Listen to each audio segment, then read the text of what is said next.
So I'm already thinking about 2026 garden. All of my seeds that I've had are quite old, and I found that last year only a fraction germinated, and when they did germinate, they didn't really flower. They were very poor quality.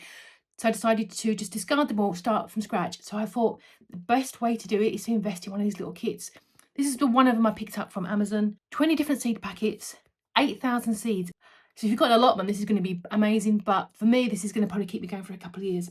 So let's take a look and see what we get in the box. Now, it does tell you on the back, but I'm not looking. So we've got artichokes, eggplants and broccoli, courgette, spinach and beetroot, Brussels, chards and carrots, cauliflowers, cucumbers and peas. And these are an early variety of peas. We've got leeks, celery and onions. We've got radish, red beans and rocket, and lettuce and radishes. Also in the box you get this little guide on how to grow things, which is going to be super helpful because I've only been doing it for 20 years. I still don't know what I'm doing. So there's that there.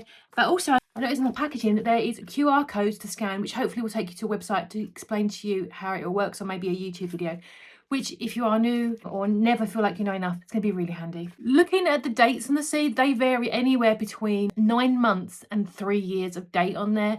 So obviously prioritize what you want. It's good. It's the nature of seeds. They have all got a shelf life. So yeah, I'm feeling really optimistic, really positive. I'm looking forward to next year's garden. I can't show you that immediately because I haven't planted it all yet, so I can't tell you how they will germinate. But yeah, I'm optimistic.